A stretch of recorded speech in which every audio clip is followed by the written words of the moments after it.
మాట్లాడే అర్హత నాకు ఎంత ఉందో నాకు తెలియదు. ఇంకా కేవలం ఇక్కడ నేను కూడా ఒక పూర్వ విద్యార్థిని అనేటువంటి ఒక అభిమానంతో పిలిచినట్టున్నారు. బేసిక్గా విశ్వవిద్యాలయం మీద నాకు వచ్చిన అవగాహన చెప్తాను. ఎందుకంటే ఇక్కడ ఉన్నప్పుడు నాకేం అవగాహన లేదు, ఇక్కడి నుంచి వెళ్ళిపోయిన తర్వాత నాకు కొంత అవగాహన వచ్చింది. సో ఇన్ని సంవత్సరాల్లో నేను అర్థం చేసుకుంది కొంత, ఇక్కడ నేను ఇంకా ఏం నేర్చుకుని ఉంటే బాగుండుండేది అని నాకు అనిపించింది కొంత మీకు చెప్పే ప్రయత్నం చేస్తాను. దానివల్ల మీకేమాత్రం ఉపయోగం కలిగిన, కొద్దిగా అయినా మీ ఇంట్రాస్పెక్షన్కి అది ఏమైనా పనికొచ్చిన, మీ ఇన్సైట్కి అది ఉపయోగపడిన, I will be very happy. ముఖ్యంగా యూనివర్సిటీలోనే 2 మాటలు ఉన్నాయి. డైవర్సిటీ ఒకటి ఉంది, యూనిజాన్ ఒకటి ఉంది. సో చాలా విభిన్నమైనటువంటి ఆలోచనల్ని ఒకే చోటకి కలిపి తీసుకొచ్చే ప్లేస్ని యూనివర్సిటీ అంటారని నా ఉద్దేశం. సో ఇక్కడ చెప్పడం కంటే కూడా మీరు నేర్చుకోవటం మీద ఎక్కువ ఆధారపడి ఉంటుంది. ఎందుకంటే నాకు సంబంధించినంత వరకు విద్య అంటే ఎక్కడో ఉన్నదాన్ని, లేదంటే మీకు కనబడని దాన్ని మీకు తీసుకొచ్చి ఇక్కడ నేర్పించడం కాదు. మీ ఎదురుకుండానే ఉన్నదాన్ని మీరు అప్పటిదాకా ఆ దృక్కోణంలో చూడని దాన్ని మిమ్మల్ని తీసుకొచ్చి అక్కడ నుంచోబెట్టి చూపించటం. నాకు సంబంధించినంత వరకు నేనైతే ఇలా అర్థం చేసుకున్నాను. ఎందుకంటే మీరు అబ్జర్వ్ చేస్తే ఫిజిక్స్లో ఒక సూత్రం ఉంది, చాలా బేసిక్ సూత్రం, E=mc². దాంట్లో ఆయన ఏం చెప్తాడంటే, ఒక ఎనర్జీని మీరు సృష్టించలేరు, ఎనర్జీని నాశనం చేయలేరు, ఒక ఫామ్ నుంచి ఇంకో ఫామ్లోకి మార్చగలరు అంతే. అట్లాగే ఇది మీరు అన్నిటికీ అప్లై చేయండి. మనం పుట్టక ముందు నుంచి నేచర్ ఉంది, మనం వెళ్ళిపోయిన తర్వాత కూడా ఇది ఇలాగే ఉంటుంది.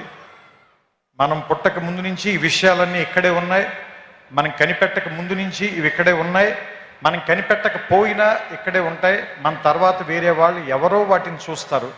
సో మనం చూడటంలోనే తేడా ఉంది తప్ప అవి ఉండటంలో మాత్రం ఏ రకమైన తేడా లేదని నాకు అనిపిస్తూ ఉంటుంది. సో ఆ ఉన్న వాటిని చూడటం నేర్చుకోవటానికి పనికొచ్చేటువంటి ఒక వేదికగా యూనివర్సిటీని భావించాలని మీ అందరికీ నేను చెప్తున్నాను. ఎందుకంటే ఇది ఒక విశాలమైన ప్రాంగణం. మొట్టమొదట ఎవరు రాగానైనా ముందు భయపెడుతుంది.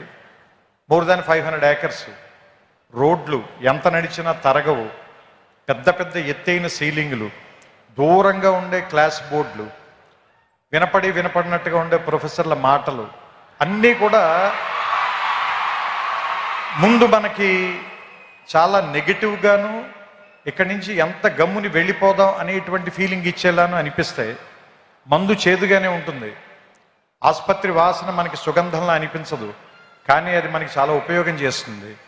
అదే మనకు ఉపయోగపడుతుంది, మన బాగు చేస్తుంది, మన రిపేర్ చేస్తుంది, మన మళ్ళీ ఆరోగ్యవంతుని చేస్తుంది. అలాగే ఈ ప్రాంతం కూడా మొదట మనని భయపెడుతుంది, కానీ దీన్ని అలవాటు చేసుకోండి, దీన్ని అవగాహనలోకి తెచ్చుకోండి. ఎందుకంటే మనమందరం వేరే వేరే కల్చర్స్ నుంచి, వేరే వేరే ప్రాంతాల నుంచి వస్తాం. మనకందరికీ ఎలా ఉంటుందంటే మన భాష గొప్పది, మన మాటే గొప్పది, మన మాండలికమే గొప్పది, లేదంటే మన తిండే గొప్పది, మన అలవాట్లే గొప్పవి అనేటువంటి ఒక భావంలో మనం ఉంటాం. ఇక్కడికి వచ్చిన తర్వాత వేరే విషయాలను కూడా యాక్సెప్ట్ చేయటం అనేటువంటిది నేర్పటానికే ఈ ప్లేస్ ఉంది. అందుకే దాదాపుగా మోర్ దాన్ 130 countries నుంచి ఇక్కడికి ఎందుకు జనాన్ని పిలిపిస్తారు, వాళ్ళందరికీ కూడా ఎందుకు ఈ ప్రోగ్రాంలు పెడతారు, వాళ్ళందరినీ కూడా ఇక్కడికి ఎందుకు కలుపుతారు అంటే, ఫస్ట్ అందరినీ కలవటం మూలంగా మీకు చాలా విషయాల మీద మీకుండేటువంటి ఆలోచనలో మార్పు వస్తుంది. కాబట్టి కలవడం మూలంగానే గెలవడం అనేది జరుగుతుంది ఏ మనిషికైనా సరే. సో నేను ముగించే ముందుగా ఒకే ఒక మాట చెప్తాను. ఈ ఆంధ్ర యూనివర్సిటీ సింబల్లోనే ఉంటుంది, తేజస్వినా వధీతమస్తు మా విద్విషామహే అని. సో ఈ తేజస్సుతో కూడినటువంటి విద్య మీ ధీశక్తిని మరింతగా పెంచాలని, అసత్యం నుంచి సత్యం వైపుకి నేర్చుకోవటం మూలంగా మనం అందరం కూడా మృత్యువు నుంచి అమృతత్వం వైపుకి ప్రయాణం చేసేటువంటి ఒక అద్భుతమైనటువంటి మీ జీవితాల్లో ప్రయాణానికి ఈ విశ్వవిద్యాలయం అనేటువంటిది తొలి మెట్టు కావాలని, ఇక్కడ అడుగు పెట్టిన దగ్గర నుంచి మీ ప్రయత్నం ఎక్కడెక్కడికో వెళ్ళాలని. ఎందుకంటే నేను ఇక్కడికి వచ్చిన తర్వాత ఫిజిక్స్ చదువుకోవడం కంటే పొయిట్రీ ఎక్కువ రాశాను నేను. ఇక్కడికి వచ్చిన తర్వాతే నేను ఆ లైబ్రరీలో సైన్స్ పుస్తకాల కంటే నేను తెలుగు సాహిత్యం ఎక్కువగా చదివాను. సో నాకు ఏదో రకంగా ఈ విశ్వవిద్యాలయం ఒక విషయం నేర్పింది. దాంతోనే నేను ఇప్పటిదాకా జీవితంలో పోరాటం చేస్తూ వస్తున్నాను. సో మీ అందరికీ కూడా మీకు నచ్చినటువంటి ఒక ఆయుధాన్ని తయారు చేసే కర్మాగారంగా ఈ విశ్వవిద్యాలయం మీకు అందరికీ ఉపయోగపడాలని. ఎందుకంటే ఇక్కడ ఉన్నటువంటి పైన ఉన్న డిగ్నిటరీస్ అందరూ కూడా ఒకళ్ళు వ్యాపార రంగంలో, ఒకళ్ళు రాజకీయ రంగంలో, మరొకళ్ళు ఏమంటారు దాన్ని దేశ విదేశాలకు వెళ్ళి రకరకాల ప్రాంతాల్లోకి వాళ్ళ తాలూకు ధీశక్తితో ముందుకు వెళ్ళారంటే వాళ్ళ ప్రయాణం మొదలుపెట్టినటువంటి మొదటి ప్రాంతం మాత్రం ఇదే.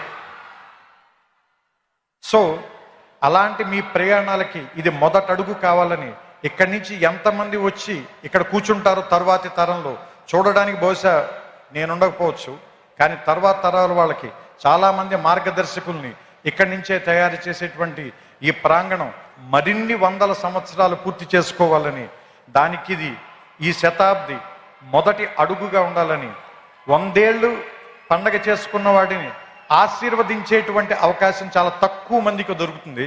అలాంటి ఆశీర్వాదాన్ని నేను చేస్తూ ఈ మాటల్ని ముగిస్తాను. శతాయుష్మాన్ భవ, ఆంధ్ర యూనివర్సిటీ. నమస్కారం.